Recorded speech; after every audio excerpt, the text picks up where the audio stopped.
आधार card identification का जो आधार है माना जाएगा। ये कानून की किताब कह रही है, चुनाव आयोग को पावर ही नहीं है उसको हटाने। हम लोगों का क्या कहना है कि जिस भी व्यक्ति का वोटर लिस्ट में नाम आ गया उसके लिए तो आधार कार्ड की भी जरूरत नहीं है, किसी चीज की जरूरत नहीं है। वो वोटर है, वो नागरिक है। सैकड़ों की संख्या में member of parliament opposition parties आंदोलन का ऐलान नहीं करते और सैकड़ों की संख्या में member of parliament election commission का घेराव न करते। तो सुप्रीम कोर्ट ने क्या कहा? पहली चीज कि ईवीएम को लाके चुनाव आयोग के हवाले नहीं किया। सुप्रीम कोर्ट लाओ, सुप्रीम कोर्ट के रजिस्ट्रार जनरल ईवीएम में काउंटिंग अपनी आंखों के सामने करेंगे। पूरा बिहार के 2003 के बाद से सारी वोटर लिस्ट ही गायब कर दी तो केंद्र की सरकार अल्पमत में आ जाएगी। उसी प्रकार से, क्योंकि ये 90 की 90 सीटें अब पेपर बैलेट से होंगे तो हारेंगे बीजेपी और आरएसएस के लोग, हारेंगे।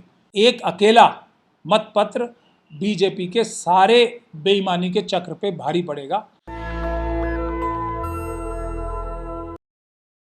ऐसी राहत नहीं मिली सुप्रीम कोर्ट से जिसकी हमें तो खैर कोई उम्मीद ही नहीं थी, क्योंकि इस तरह के बड़े जो इशू होते हैं, जो पॉलिटिकल इश्यूज होते हैं, जिसमें देश का संविधान और देश की लोकतंत्र बचाने की बात हो, देश का कोई बहुत बड़ा मुद्दा हो, उसके लिए सुप्रीम कोर्ट जाना ही अपने मुद्दे को खुद मौत के हवाले करने जैसा होता है। ये बात हम लोग बार बार कहते हैं, लेकिन फिर भी कुछ लोग नहीं मानते हैं और चले जाते हैं। आज उनको एक और सबूत मिल गया होगा, लेकिन अभी भी शायद वो हमारी बात नहीं सुनेंगे। और थोड़ा बहुत जो आज उनको लग रहा है या दुनिया को बताने के लिए वो बता सकते हैं कि हमने एक ऑर्डर ले लिया। अच्छा, तो 2 ऑर्डर्स आज आए हैं जिसको ये अच्छा कहने की कोशिश कर रहे हैं। पहले तो मैं ये बता दूं, ये दोनों ऑर्डर भी शायद ना आते अगर सैकड़ों की संख्या में member of parliament opposition parties आंदोलन का ऐलान नहीं करते और सैकड़ों की संख्या में member of parliaments election commission का घेराव ना करते। तो अब तक ये पिटीशन खिड़की और दरवाजे से बाहर गई होती या ठंडे बस्ते में डाल दी गई होती।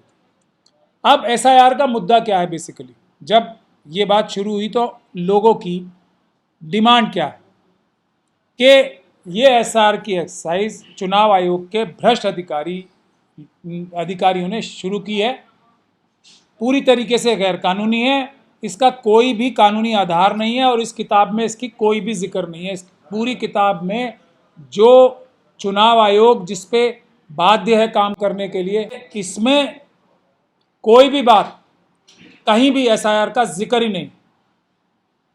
एक बात ये हो गई, संविधान में एसआईआर का कोई भी जिक्र नहीं, ये दूसरी बात हो गई। तीसरी बात यह है कि एसआईआर की जो ये गैर कानूनी कार्रवाई, अपराध हो रहा है, इसकी सजा दिलाने की बात हो रही थी। राहुल जी ने भी बोला और दूसरे लोगों ने भी बोला कि जो लोग ये कार्य कर रहे हैं, तकलीफ वोटर लिस्ट में गड़बड़ी और फेरा फेरी का, उन लोगों को जेल जाना पड़ेगा। हम लोग भी यही बोल रहे हैं। हमने तो एफआईआर कराने के लिए भी कोर्ट में दरखास्त लगा रखी है, 5 दिसंबर 2024 से लगा रखी है। तो अब हाथ क्या आया? चुनाव आयोग ने पहले तो गैर कानूनी एसआईआर की, उसके बाद एक और हमला किया। क्या हमला किया कि उन लोगों ने जो वोटर लिस्ट में से नाम काटे गए थे वही नहीं बताया। मतलब एक और ज्यादती कर दी।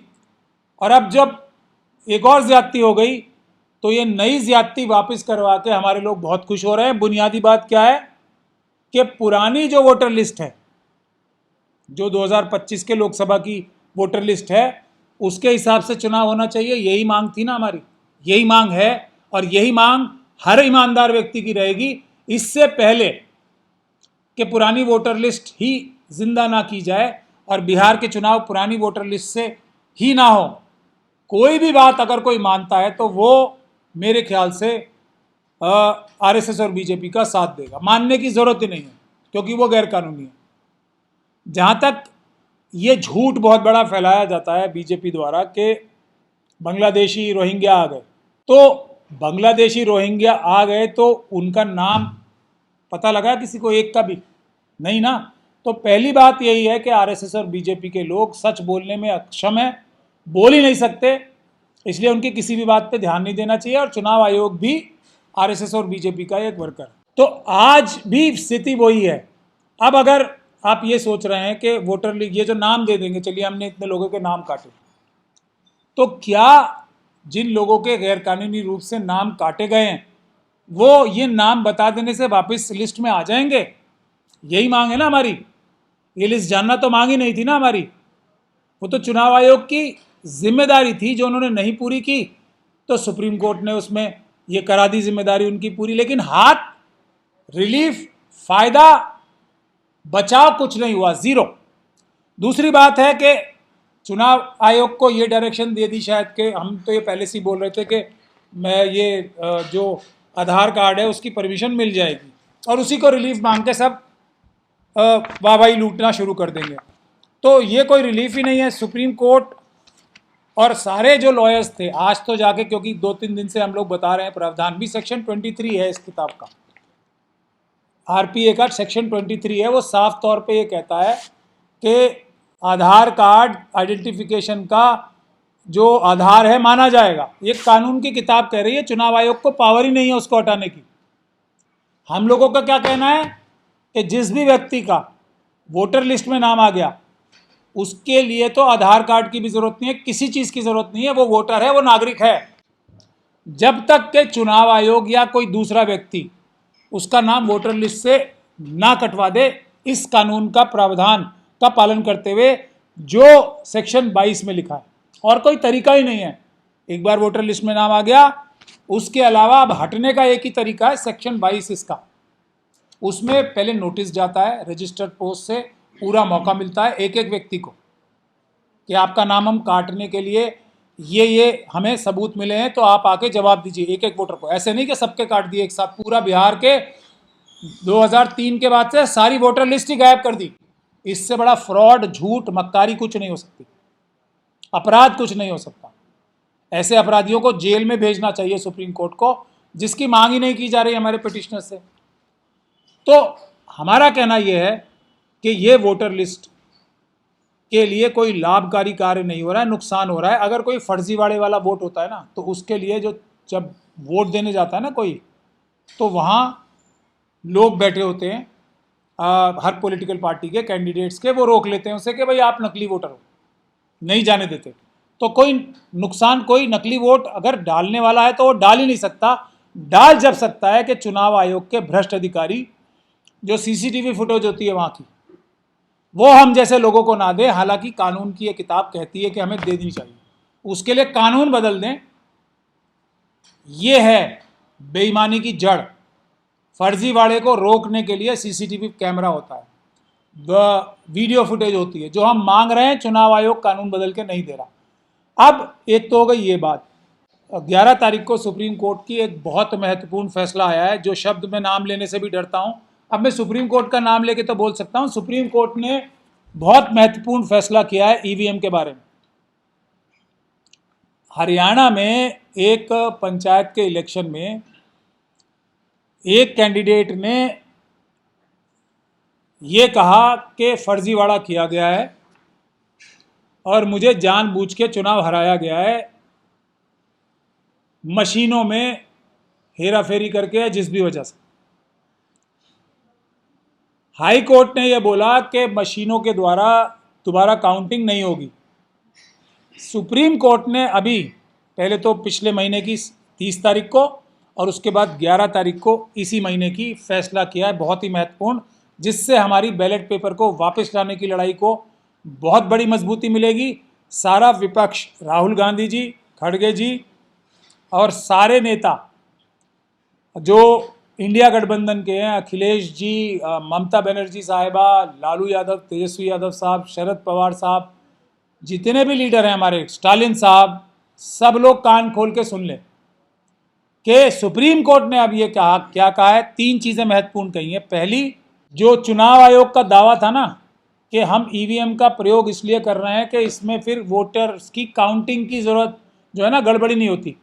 आखिरी वोट तक जो एक बार मशीन बताएगी वही काउंटिंग, वही नंबर आप 1000 बार भी गिनोगे तो बराबर निकलेगा। मतपत्र में ऊपर नीचे होता है, क्योंकि कोई मतपत्र जो है इधर उधर हो सकता है। तो सुप्रीम कोर्ट ने क्या कहा, पहली चीज कि ईवीएम को लाके चुनाव आयोग के हवाले नहीं किया, सुप्रीम कोर्ट लाओ, सुप्रीम कोर्ट के रजिस्ट्रार जनरल ईवीएम में काउंटिंग अपनी आंखों के सामने करेंगे। पहला महत्वपूर्ण फैसला। अब क्या हुआ इससे कि जो ईवीएम है उसमें वोटों की गड़बड़ी हो सकती है कि एक बार काउंटिंग से कुछ निकलेंगे नंबर और दूसरी बार काउंटिंग होगी जब तो मशीन में कोई और नंबर निकलेगा। ये बात अब साबित हो गई है ये सुप्रीम कोर्ट की जजमेंट की वजह से। और क्योंकि ऐसा हुआ है, जब बूथ नंबर 65 से 70 की काउंटिंग हुई, हालांकि चुनाव की पिटीशन सिर्फ एक बूथ की थी, एक मशीन की थी, लेकिन सारे मशीनों पे सुप्रीम कोर्ट ने ऑर्डर किया।